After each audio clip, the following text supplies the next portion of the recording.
What's up, my people? How on a day waiting they happen waiting this up? Welcome back to our channel.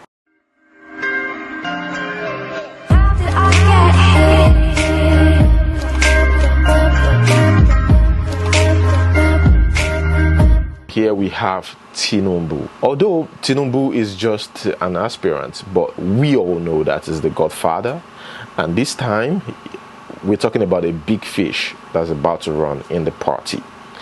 But you would think that being a godfather would help Tinubu get the vote easily. But the rumors out there is kind of like different, you know. I don't think they really want Tinubu to be the party's flag bearer. And Tinubu feels betrayed. I think I said it before, you know. A lot of people that he thought he helped are kind of against him, you know. And it's politics as usual. But he's also been called out after he made that statement about the president and also about Governor Dapo Abiodun. They said he's under pressure to withdraw from presidential race. He's not ready to back down. That's one thing, you know. He's not even listening to anybody. Guys, at this point, Yorubas are now saying, like, maybe we should just accept Tinubu. Because, right, I'm talking about after the Ondo incident, a lot of Yorubas are now feeling like, okay, maybe we need to, you know, vote for Tinubu. And I'm not kidding, guys. A lot of Yorubas changed their mind after that incident.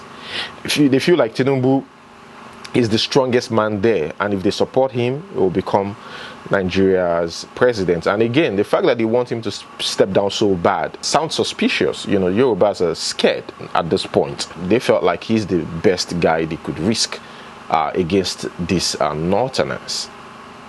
And of course, he's got money. And they were talking about a consensus candidate, Lawan.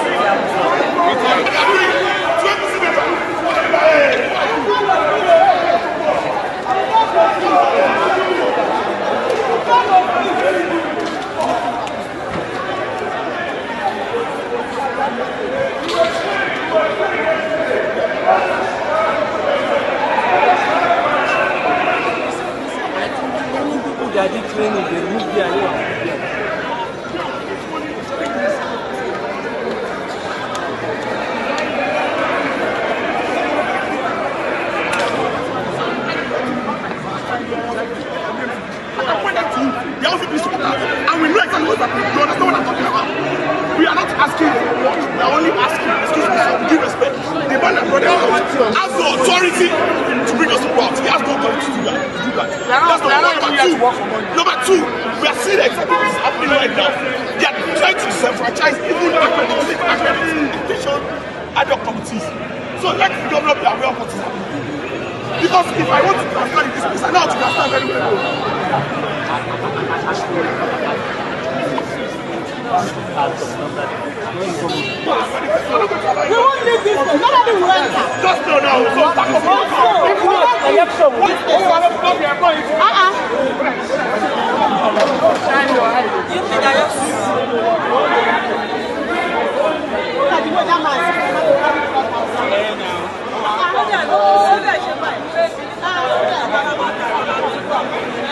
And congratulations to Banky W. Banky W wins the PDP House of Representatives primaries in Lagos after the rerun. Congratulations to Banky W. Thank God. Finally, you won. Again. That means it was rigged. If it's not for social media, my people, do you think Banky W... So social media helps sometimes.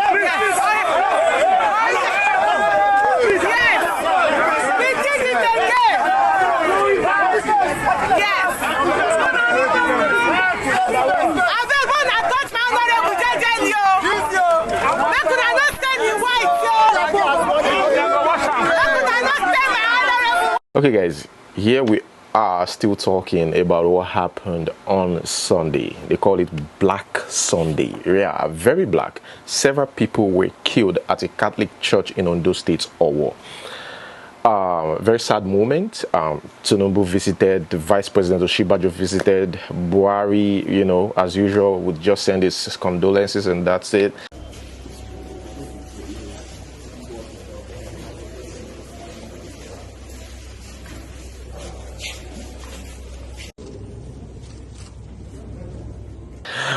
But the most important thing here is the fact that, you know, most Nigerians actually trying to help out. You know, some people went to the hospitals to give blood, to donate blood. You know, shout out to Nigerians. You know, sometimes I think we do better by coming together as a people. But the problem is, I don't know why we don't do this during elections to vote for who we want and not who the party chose for us. You know, or the godfathers. So I just hope that this next election will be something like that. Now, this man had prophesied that this thing will happen. This one is a prophet. The other one is dead now, though. He said that these people, which I said in the videos, you know, I mean, some of these kidnappers told their victims that they are in our bushes and soon they will get out there to do worse, and they are waiting for a signal. Whatever that signal is, we don't know. But this man had said months ago, you know, that this thing will happen, you know, where these people will come out and do stuff, you know, to people. I mean, horrible stuff.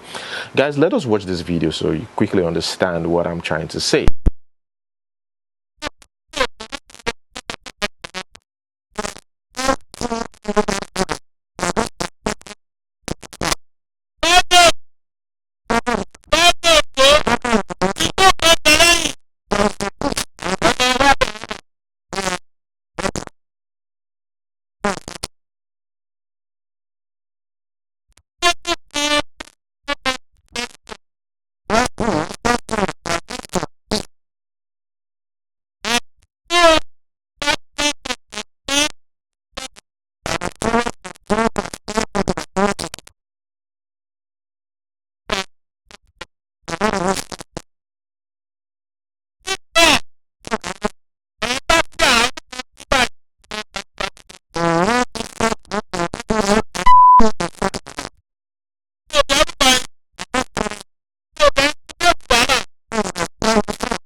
With some of the bandits, we have met with some of their high commanders, one or two who have repented. They have sat down with us, not once, not twice. They told us that one of the northern governors is the commander of Boko Haram in Nigeria. Boko Haram and the bandits are one and the same thing. They have a sophisticated network. During this lockdown, their planes were moving up and down as though there was no lockdown. Moving ammunitions, moving logistics, moving money, and distributing them in different parts of the country. They are already in the south, in the rainforest of the south. They are everywhere. They told us that when they finish these rural killings, they will move to phase 2.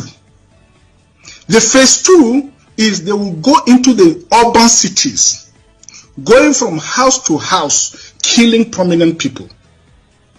I can tell you, this is the game plan. By 2022, they want to start a civil war in Nigeria. Don't joke with what I'm saying. I have a PhD from Oxford University. I'm a central banker. We don't talk nonsense. So don't joke with what I'm telling you. I have this from the highest possible authority, higher authorities of some of the commanders of the killers and Boko Haram. You said northern governors, past or present, Dr. Badaya? No, current. No, they said one of them is the commander of Boko Haram in Nigeria. One of them. And they are not looking for money. They have more than enough money. In fact, he told me they just came back from one of the Middle East countries in private jet full of ammunition and dollars. Did they tell you, Dr. Badaya, why they want to cause civil war in 2022? Yes, so that continue in power.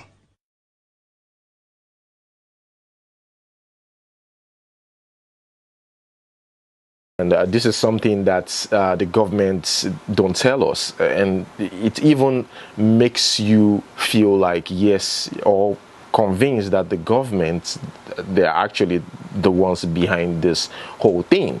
You know, someone in government is actually must be benefiting from this, or must be the one backing these people. There must be a powerful person behind these people, you know, doing this thing. Because like I said, these people have many ammunitions, you know, and these are like serious ones. It's not like the cheap ones. And also stumbled on your FIFE's post. He said that we have the capacity to attack. Do not be mistaken. We have the capacity and are prepared and ready to defend ourselves against all external invaders. He said we should all be reminded that yesterday made it exactly 1 year when an invading gang of killer headsmen killed at least over 20 people in Igongon yesterday, and that yesterday again they attack. Made it 1 year and they attack the church again. It seems like every year now they like to leave a mark. But are we going to fold our hands and study these people while we lose lives? I don't know, you know. So hopefully these people are not just talking, they have plans. That's just what I'm thinking right now. Mashiwaju Bola Ahmed Tinubu actually donated 75 million naira. He gave the victims 50 million naira and 25 million naira to the Catholic Church. I was telling you, my 15 million. 50. And then 50 million for I want to software me and ọmọ ẹ̀kọ́ ni ẹni tí ìyá ẹ̀kọ́ ni ẹni tí ó farapa ni wọ́n fi ṣètọ́jú àwọn ẹlẹ́yìí tí church náà bá dẹ̀ tún lè ṣe nírànlọ́wọ́ wọ́n á ṣe. You know, in a situation like this, Nigerians pray a lot, but now a lot of people are getting tired. You know, a lot of people just want to do something crazy. So in fact, I stumbled on a post where Ruga, you can say, oh, he's a musician and all that. K1 The Ultimate himself said it recently, I think yesterday, yes. He said that if we're given the chance to have guns, like a lot of people will get the guns, because at this point it seems like defending ourselves is the only thing.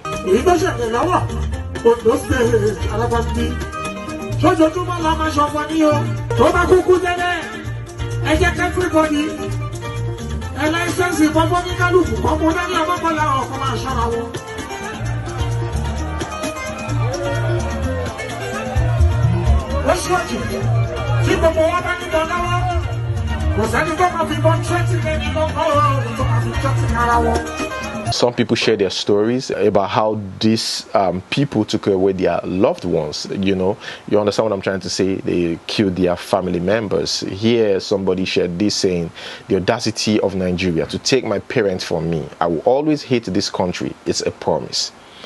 And by the way, guys, I want to draw your attention to this. Yesterday, I reported that a couple were killed yesterday. I thought this was shared by somebody who knows them. You know, this is social media. The lady came on social media to debunk it, that we're still alive, nothing happened. But guys, a lot of people are laughing. You know, the way she speaks, which really is nothing. As long as she was able to pass her message, that's the most important thing. Let's watch this. And be saying that something happened to me and my husband. Please and please, nothing happened to me and my husband. It was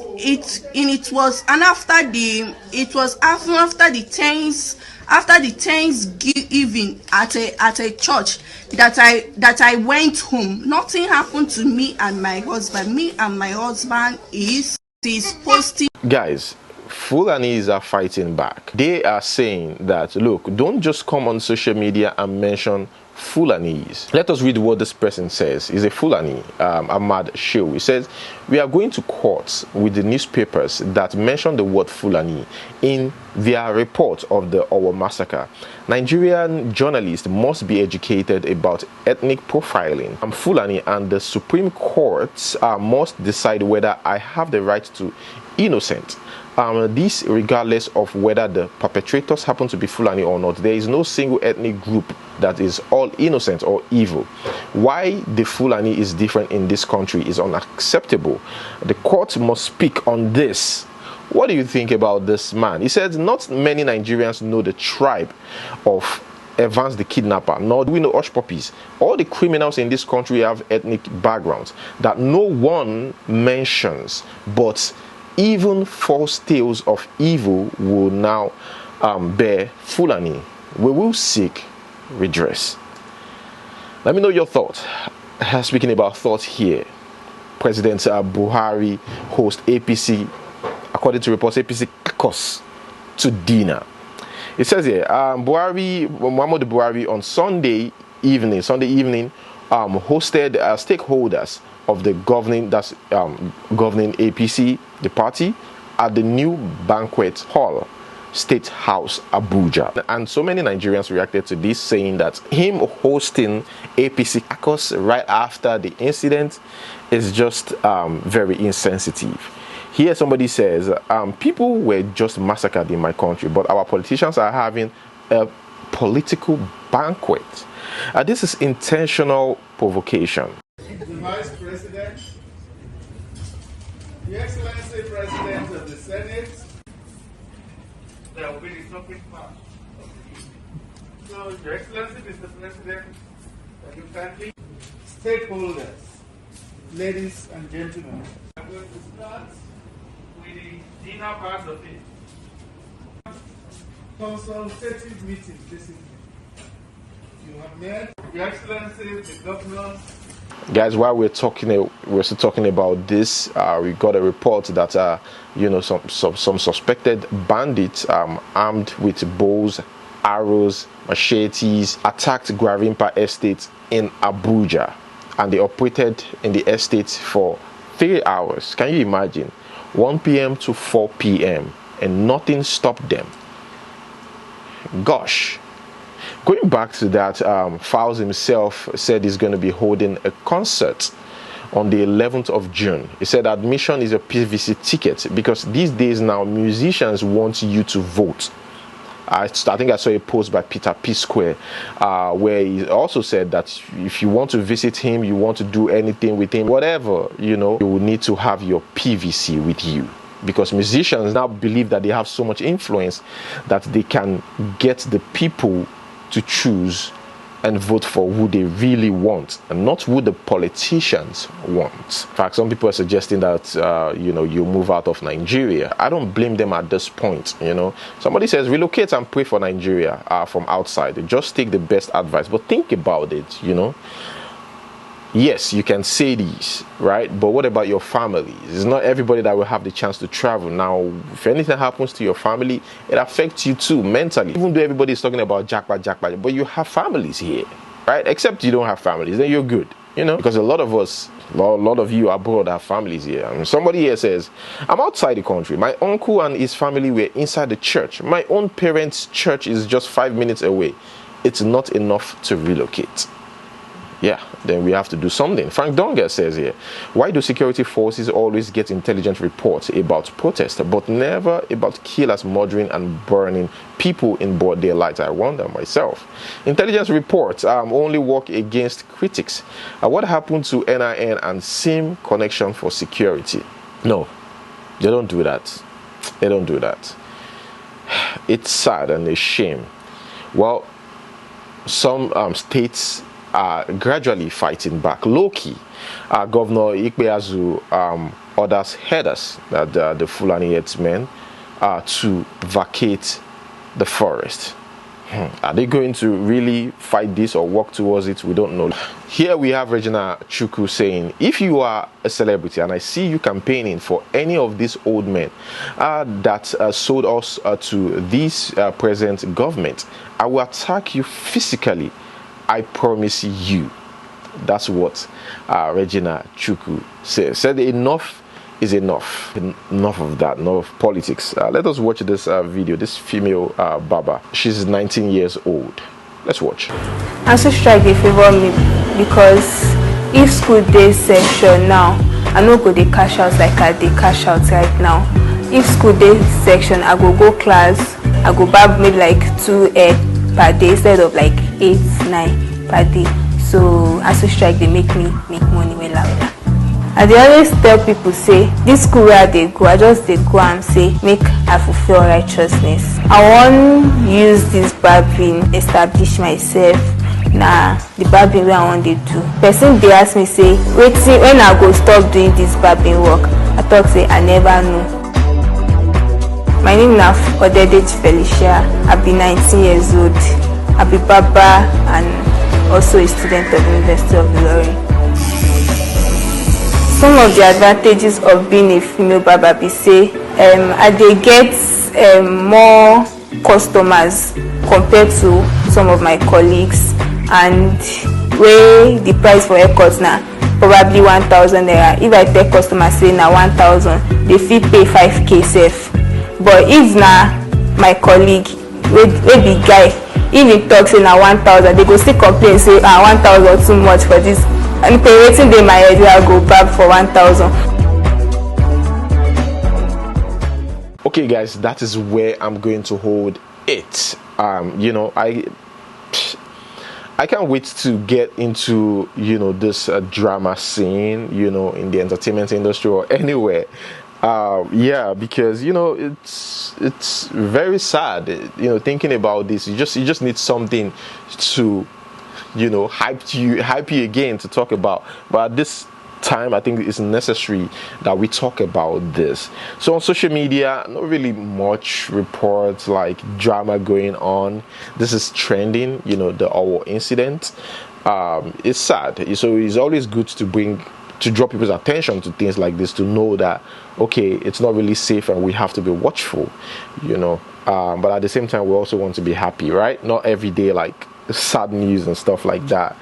But yeah, to this question, which one will you choose? 10 billion naira to stay in Nigeria forever, or a permanent stay in Canada? Leave your answers in the comment section below. Thank you so much guys for watching. Don't forget to like, subscribe. Until we see you next time. Peace. What do you want make I do? Say my mommy go church and she no come back. Oh. What do you want make I talk? Say my daddy go church and he no come back. Oh. What do you want make I do? If not my sister dead. What do you want make I talk? If not my brother. Who die?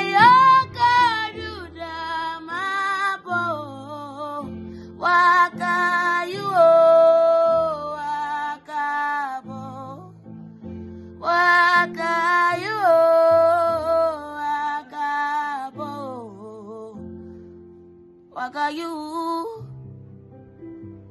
So they go make me come back, oh, cause I don't even understand what they sup, oh. It's crazy blood in the land, man. Let's pray for our brothers and our sisters.